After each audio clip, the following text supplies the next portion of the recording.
এই দুটি ফুল এসেছে, অনেক দিনের আশা যে গাছে হলুদ ড্রাগন ধরবে, যা হোক আমার আশা পূর্ণ হচ্ছে। বন্ধুরা দেখুন মাটিতে থাকা ড্রাগন গাছে কি পরিমাণ ফুল এসেছে। প্রতিটি ডালে প্রচুর ফুল এসেছে, এক একটি ডালে দুটো তিনটে করে করে ফুল এসেছে। বৃষ্টি হওয়ার সঙ্গে সঙ্গেই, অর্থাৎ রেমালের যে বৃষ্টি, সে বৃষ্টির সঙ্গে সঙ্গেই গাছে ফুল এসেছে।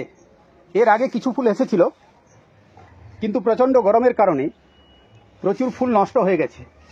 এবং এটাই এবছরের ড্রাগন চাষের সবচাইতে বড় সমস্যা। যারা বাণিজ্যিকভাবে ড্রাগন চাষ করছেন তারাও এই সমস্যায় ভুগছেন। আবার গরম শুরু হয়েছে, কিন্তু দেখুন আমার গাছে যে ফুলগুলো এসেছে তার মধ্যে কম পরিমাণ ফুলেই কিন্তু হলুদ হয়েছে, বেশিরভাগ ফুল টিকে গেছে। খুব কম পরিমাণ ফুলেই নষ্ট হয়েছে। এখনও প্রচণ্ড গরম চলছে। এই অবস্থায় আমরা এই ড্রাগন গাছের ফুলগুলোকে টিকিয়ে রাখা, এই ফুলগুলোকে ফলে পরিণত করার জন্য এই মুহূর্তে আমরা কি কি ধরনের যত্ন পরিচর্যা নেব, অর্থাৎ কি কি ধরনের সার প্রয়োগ, তার সঙ্গে সঙ্গে পিজিআর বা আরও যে সমস্ত বিষয়গুলো রয়েছে, আজকের ভিডিওতে আমি আপনাদের সঙ্গে বিস্তারে আলোচনা করব। নমস্কার বন্ধুরা, চ্যানেল ভার্সেটাইল গার্ডেনারের তরফ থেকে আপনাদের সকলকে আন্তরিক প্রীতি, শুভেচ্ছা ও ভালোবাসা জানাই। দেশ এবং বিদেশ থেকে যে সমস্ত দর্শক বন্ধু আমাদের এই চ্যানেলটি দেখছেন তাদের অনুরোধ করব, অবশ্যই আপনারা সাবস্ক্রাইব করুন এবং প্রতিবেদনটি ভালো লাগলে অবশ্যই লাইক শেয়ার করুন। বন্ধুরা আপনাদের আমি দেখালাম যে আমার বাড়িতে যে ড্রাগন গাছটি রয়েছে, এটা ছাড়াও আরেকটা গাছ রয়েছে, সেখানেও আমি দেখাবো। রেয়ার হলুদ ভ্যারাইটির ফুলও এসেছে। রেমালের যে ঘূর্ণিঝড় এবং তার বৃষ্টি, তারপরে এই পরিমাণ ফুল এসেছে। আবার তীব্র গরম শুরু হয়েছে। আমাদের এখানে 40 থেকে 42 ডিগ্রি সেন্টিগ্রেড তাপমাত্রা চলছে। আমি এখন ভিডিও করছি, দেখুন আমি ঘেমে যাচ্ছি একদম, এরকম অবস্থা। সময় মতো আপনাদের আমরা ভিডিও প্রস্তুত করে দিতে পারছি না প্রচণ্ড গরমের কারণে। তাই এই অবস্থায় ফুলগুলোকে টিকিয়ে রাখা, এর জন্য আমরা কি কি ধরনের যত্ন পরিচর্যা নেব, অর্থাৎ এই মাসে জুন জুলাই মাসে বৃষ্টি হওয়ার সঙ্গে সঙ্গে আবার ফুল, সেই ফুলগুলোকে আমরা কিভাবে টিকিয়ে রাখবো এবং এই ফুলগুলোকে ফলে পরিণত করা, ফলের আকার বাড়ানোর জন্য আমরা কি কি ধরনের যত্ন পরিচর্যা করব, আজকের ভিডিও মূলত সেই বিষয়ে আমি আপনাদের সঙ্গে আলোচনা করব। তো বন্ধুরা এই যে দেখছেন আমার এই গাছটি মোটামুটি 3 বছরের মতো এর বয়স। আর একটা এখানে বিষয় আপনাদের বলি, গাছের বয়স যত বাড়বে ফুলের পরিমাণও তত বাড়বে এবং ফুল ঝরে যাওয়ার প্রবণতা তত কমবে। অনেকেই দেখছি বলছেন যে আমার 1 বছরের গাছ, 1.5 বছরের গাছ ফুল আসছে, ফুল হলুদ হয়ে যাচ্ছে। কিছু পরিমাণ ফুল হলুদ হবেই। যদি এখানে 70% ফুলও থেকে যায় তাহলেও জানবেন একটা বাম্পার ফলন। সেটা যেমন আমাদের বাড়িতেও হবে, কমার্শিয়ালিভাবেও যারা ড্রাগন চাষ করছেন আমাদের পশ্চিমবঙ্গ এবং বাংলাদেশে, তারাও এই সমস্যার সম্মুখীন হবেন। বেশ কিছু পরিমাণ ফুল ঝরে যাবে। বিশেষ করে আমরা ড্রাগনের ক্ষেত্রে দেখেছি গাছের বয়স বাড়ার সঙ্গে সঙ্গে ফুলের যেমন পরিমাণ বাড়ে, তার সঙ্গে সঙ্গে ফুল টিকে যাওয়ার প্রবণতাটাও কিন্তু বাড়ে, অর্থাৎ গাছের বয়স হতে হবে। এটা কিন্তু প্রথম শর্ত। আর একটা বিষয় আপনাদের দেখাই, দেখুন যে ডালগুলো নিচের দিকে ঝুলে গেছে, এবং এই সংক্রান্ত আমার একটি শর্ট ভিডিও আমি করেছিলাম, তাতে আমি দেখিয়েছিলাম যে কীভাবে ডালগুলোকে আমাদের নিচের দিকে নামিয়ে দিতে হবে। ডালগুলো যেগুলো নিচে ঝুলছে দেখুন, সেই ডালেই মূলত ফুল এসছে। এটা একটা ড্রাগনের কিন্তু নিয়ম। এবং ভিডিওর পরবর্তী অংশে আমি আপনাদের দেখাবো যে ফুল আনার ক্ষেত্রে আপনাদের আর কি কি কাজ করতে হবে, অর্থাৎ কিপিংয়ের ব্যাপারটাও কিন্তু এখানে আমি আপনাদের দেখাবো। তো বন্ধুরা এখন আমি আপনাদের সঙ্গে আলোচনা করব এই মুহূর্তে আপনারা কি ধরনের সার প্রয়োগ করবেন। দেখুন অনেক ভিডিওতে আমি দেখছি তারা জৈব মিশ্র সারের কথা বলছেন, অনেকে ভার্মি কম্পোস্ট এই সময় প্রয়োগ করতে বলছেন, অনেকে সিংকুচি প্রয়োগ করতে বলছেন, অনেকে 10-26-26 যারা বাণিজ্যিকভাবে করছেন। সেটা তো ঠিক আছে, কিন্তু এই মুহূর্তে যেহেতু তীব্র গরম আবার শুরু হয়ে গেছে, তাই আমি বলবো গোড়ায় খাবার না দিয়ে আপনারা এই সময় যেটা করুন সেটা স্প্রের উপরে বেশি জোর দিন, আর গোড়ায় যে খাবারটা দেবেন সেটা লিকুইড খাবার দেবেন। এখন আপনারা মাটিতে 10-26-26 বলুন বা পটাশ বলুন বা সিঙ্গেল সুপার ফসফেট বা ভার্মি কম্পোস্ট গোবর মাটি খুঁড়ে, গোড়াকে খুঁড়ে এই অবস্থায় কিন্তু এখন ব্যবহার করবেন না, তাতে কিন্তু ফুলগুলো হলুদ হয়ে ঝরে যাওয়ার সম্ভাবনা বেড়ে যাবে। আর একটা ব্যাপার আপনাদের বলি, যারা ড্রাগন চাষ করছেন তাদেরও এটা জানা দরকার যে ড্রাগন গাছ মাটি থেকে যে খাবারটা নেয় সেটা নেয় 60%, আর স্প্রে করে আমরা ফোলিয়ার স্প্রে যেটা করি তার মাধ্যমে ড্রাগন গাছ যে খাবারটা নেয় 40%। অর্থাৎ ফোলিয়ার স্প্রে ড্রাগনের ক্ষেত্রে একটা বড় ব্যাপার। তাই যারা ফোলিয়ার স্প্রে করছেন না, অবশ্যই তাদের বলবো তারা গাছে স্প্রে করুন, কারণ 40% খাবার ড্রাগন গাছ স্প্রের মাধ্যমে নেয়, বাকি 60% খাবার মাটি থেকে নেয়। এই সময় আমরা মূলত লিকুইড ফার্টিলাইজার ব্যবহার করব, সেটা আমি দেখাবো কী কী আপনারা লিকুইড ফার্টিলাইজার এই সময় ব্যবহার করতে পারেন, সেই সম্পর্কে আমি বিস্তারিত আপনাদের সঙ্গে আলোচনা করব। তো বন্ধুরা, এই যে দেখতে পাচ্ছেন গাছে যে পরিমাণ ফুল এসেছে, এই ফুলগুলো আর কিছু দিনের মধ্যেই ফুটবে। কিছু ফল ভিতরে সেট হয়েছে, সেগুলো আগে এসেছিল, কিন্তু বৃষ্টি না হলে ড্রাগন গাছে ফুল আসে না। একবার বৃষ্টির পরেই এই অবস্থা। পরবর্তী সময় যেটা আবহাওয়া দপ্তর থেকে পূর্বাভাস আমরা জানতে পাচ্ছি যে 2-3 দিন পরে বৃষ্টি হবে, তখন আবার দেখবেন নতুন করে ফুল আসবে। অর্থাৎ ড্রাগন গাছে একসাথে তো ফুল আসে না, এটা আপনারা জানেন। এটা স্টেজ বাই স্টেজ, স্টেপে স্টেপে ফুলটা আসে এবং আপ টু এটা অক্টোবর পর্যন্ত আসতে থাকবে। সুতরাং চিন্তা করার কোনো কারণ নেই, বৃষ্টি হওয়ার সঙ্গে সঙ্গেই আবার প্রচুর ফুল আসবে। ফুল যদি আপনাদের কিছু নষ্ট হয়ে গেছে তাতেও চিন্তা করার কোনো কারণ নেই, কিন্তু আজকের ভিডিওতে আমি বলবো সেই ফুলগুলোকে টিকিয়ে রাখার জন্য, অর্থাৎ ফুলগুলো যাতে হলুদ না হয়ে যায়, তার জন্য আপনারা কী ব্যবস্থা নিতে পারেন। আগের এক ভিডিওতে আমি আপনাদের এক কম্বিনেশনের কথা বলেছিলাম, যারা সেই ভিডিওটি দেখেননি অবশ্যই সেই ভিডিওটি দেখে নেবেন।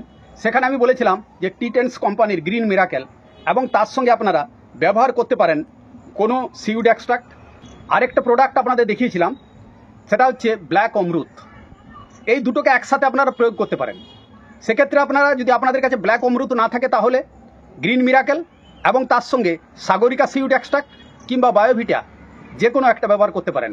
এক্ষেত্রে আপনারা গ্রিন মিরাকেল ব্যবহার করবেন প্রতি লিটার জলে 3 ml, আর সাগরিকা বা ধরুন বায়োভিটা এক্স 1.5 থেকে 2 ml। বন্ধুরা, আপনারা এই গ্রিন মিরাকেল এটাকে যে কোনো ছত্রাকনাশকের সঙ্গে, কীটনাশকের সঙ্গে বা পিজিআরের সঙ্গে বা সিউড এক্সট্রাক্টের সঙ্গে মিশিয়ে আপনারা স্প্রে করতে পারেন। সেই সমস্ত ছত্রাকনাশকের সঙ্গে এটাকে মিশিয়ে স্প্রে করা যাবে না। সালফার জাতীয় ছত্রাকনাশক এবং কপার জাতীয় ছত্রাকনাশক এই দুটো বাদ দিয়ে যে কোনো আপনারা পিজিআর, মাইক্রোনিউট্রিয়েন্ট তার সঙ্গে যুক্ত করে এটাকে আপনারা স্প্রে করতে পারেন, ভালো কাজ পাবেন। এবং এটা ট্রেস এরিভেটর, এটা গাছের যে হলুদ হয়ে যাওয়ার, দেখুন আমার গাছে হলুদ হওয়ার কিন্তু প্রবণতা নেই, কেটে গেছে, কারণ আমি এটাকে সপ্তাহে 2 বার স্প্রে করেছিলাম। একটি প্রোডাক্ট দেখাবো, এটা আপনারা পাবেন কিনা জানি না, এটা আমাকে একটা কোম্পানি দিয়েছিল, মানে তারা আমাকে বলেছিল যে এটা আপনি স্প্রে করে দেখুন, ট্রায়াল বেসে আমাকে দিয়েছে সোলো বলে এই প্রোডাক্টটি। এটাও কিন্তু আমি পরে স্প্রে করেছি, তাতে কিন্তু ভালো কাজ পেয়েছি। এটার ফোন নাম্বার আমি ভিডিওর স্ক্রিনে দিয়ে দেবো, আপনারা যোগাযোগ করে দেখতে পারেন যদি পেয়ে যান। এটা হচ্ছে সুজলাং বায়োটেক প্রাইভেট লিমিটেড কোম্পানির এটি একটি প্রোডাক্ট সোলো। এটাও কিন্তু এর মতোই কাজ করে এবং এটাও যে কোনো কীটনাশক বলুন, ছত্রাকনাশক বলুন বা পিজিআর বা মাইক্রোনিউট্রিয়েন্ট তার গুণগত মান বাড়িয়ে দেয়। এটা স্প্রে করার 2-3 দিন পর যদি আপনারা পিজিআর স্প্রে করেন তাহলে দেখবেন, বা ছত্রাকনাশক স্প্রে করেন তাহলে দেখবেন তার এফিকেসি বেড়ে যাবে, অর্থাৎ তার কার্যকারিতা বেড়ে যাবে। এবং এই সময় আপনাদের বলবো কোনো কড়া ডোজের ছত্রাকনাশক ব্যবহার করবেন না, বিশেষ করে কপার বেস্ট ফাঙ্গিসাইড এই সময়টা ব্যবহার না করাই ভালো, কারণ এমনিতেই প্রচণ্ড গরম রয়েছে। এই অবস্থায় ফুলের উপর যদি আপনারা সরাসরি কপার বেস্ট ফাঙ্গিসাইড স্প্রে করেন তাহলে সেক্ষেত্রে ফ্লাওয়ার ড্রপের কিন্তু সমস্যা হয়ে যেতে পারে। তাই এই সময় আপনারা অবশ্যই ব্যবহার করুন ছত্রাকনাশক ব্যবহার করতে হলে অ্যান্ট্রাকল। অ্যান্ট্রাকলের মধ্যে জিঙ্ক রয়েছে এবং এই সময় গাছের জিঙ্ক, বোরন, সালফার এগুলো ভীষণভাবে কিন্তু দরকার, এবং তার সঙ্গে সঙ্গে পটাশিয়াম এবং তার সঙ্গে সঙ্গে ফসফেট এইগুলো আমাদের দরকার। অর্থাৎ ম্যাক্রোনিউট্রিয়েন্ট হিসাবে এই সময় দরকার পটাশিয়াম এবং ফসফেট, আর মাইক্রোনিউট্রিয়েন্ট হিসাবে এই সময় বোরন, জিঙ্ক এগুলো, এছাড়া সালফার এগুলো কিন্তু খুব প্রয়োজন। বন্ধুরা, আপনারা এই মাইক্রোনিউট্রিয়েন্টটি সম্পর্কে জানেন, অ্যাগ্রোমিন গোল্ড, এটা সমস্ত জায়গাতে পাওয়া যায়। এটা আপনারা ব্যবহার করতে পারেন মাইক্রোনিউট্রিয়েন্ট হিসাবে, খুব ভালো। এটা আপনারা 1 থেকে 1.5 ml প্রতি লিটার জলে ব্যবহার করতে পারেন। বোরনের সাথে মিশিয়ে ওটাকে স্প্রে করতে পারেন। সেক্ষেত্রে বোরন প্রতি লিটার জলে 1/2 গ্রাম নেবেন এবং এটা 1 থেকে 1.5 ml নেবেন, তারপর স্প্রে করবেন, দেখবেন ভালো কাজ পাবেন। এখন আমি আপনাদের গাছের গোড়ায় লিকুইড ফার্টিলাইজার যেগুলো প্রয়োগ করতে হবে সেই সম্পর্কে এখন আমি দেখাবো। বন্ধুরা, এক্ষেত্রে আমি লিকুইড ফার্টিলাইজার আমার নিজের হাতে তৈরি করা এনপিকে এবং এই সংক্রান্ত ভিডিও রয়েছে। এটা একদম সম্পূর্ণ জৈব এনপিকে। এখানে পটাশিয়ামটা আমি নিয়েছি কলার খোসা থেকে তৈরি করেছি লিকুইড। এখানে যেটা আমি নাইট্রোজেন তৈরি করেছি সেটা সবুজ শাক থেকে তৈরি করেছি, আর ফসফরাস যেটা তৈরি করেছি সেটা ছোলা ভেজা জল, সেটা থেকে ফসফরাস, তার মধ্যে প্রচুর পরিমাণে ফসফরাস আছে। এটা আমার নিজের হাতে তৈরি করা এনপিকে। এটাকে আমি এখন গাছের গোড়ায় প্রয়োগ করব। আর তার সঙ্গে দেখুন এখানে নিয়েছি জল, 5 লিটার মতো জল নিয়েছি, তার সঙ্গে 2 লিটার ওয়েস্ট ডিকম্পোজার। যদি আপনাদের কাছে ওয়েস্ট ডিকম্পোজার না থাকে কোনো অসুবিধা নেই, এটাকে এখন এই সবগুলোকে এখানে আমি ঢেলে দেবো। এটা আমার নিজের হাতে তৈরি করা লিকুইড ফার্টিলাইজার। আমি গাছের গোড়ায় এরপর চারদিকে এইভাবে অল্প অল্প করে ছিটিয়ে দেবো এবং তারপর এই যে খড় আছে খড় দিয়ে মালচিং করে দেবো। এই সময় অবশ্যই আপনারা গাছের গোড়ায় মালচিং করবেন। বন্ধুরা, এছাড়া আপনারা লিকুইড ফার্টিলাইজার হিসাবে পাতলা করে খোল পচা জল তার সঙ্গে পাকা কলার খোসাকে যুক্ত করে আপনারা এখানে দিতে পারেন, ভালো কাজ পাবেন। বিশেষ করে যারা বাড়িতে করছেন বা ছাদ বাগানে, তাদের জন্য তো অবশ্যই বলবো, অবশ্যই তারা জৈব বিষয়ের উপরেই জোর দিন। ফুল ফুটে যাওয়ার পর যখন ফল সেট হবে তখন আমি আপনাদের দেখাবো যে কী ধরনের খাবার অর্থাৎ মিশ্র জৈব সার প্রয়োগ কী মাত্রায় করতে হবে সেই সম্পর্কে আপনাদের আমি বলবো। এই মুহূর্তে আমি গাছে এখন খাবার দিচ্ছি না, শুধুমাত্র লিকুইড ফার্টিলাইজারই দিলাম। বন্ধুরা, এই যে দেখছেন আর একটি গাছ আমার এখানে রয়েছে, এটা 1 বছর আগে লাগানো। এখানে দেখুন এই যে হলুদ ভ্যারাইটির ইসরায়েলি ইয়েলো বলে আমাকে ভ্যারাইটি দিয়েছিল। এখানে এই 2টি ফুল এসেছে।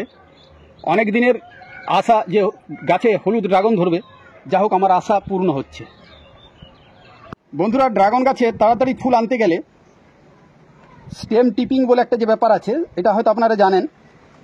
এইভাবে শেষে অর্থাৎ শেষ প্রান্ত থেকে 2 ইঞ্চি এইভাবে কেটে দিতে হবে, তাহলে এখানে তাড়াতাড়ি ফুল আসবে। খাবার প্রতিটি কাঁটায় কাঁটায় যে জমা হবে এবং তাড়াতাড়ি ফুল আসবে।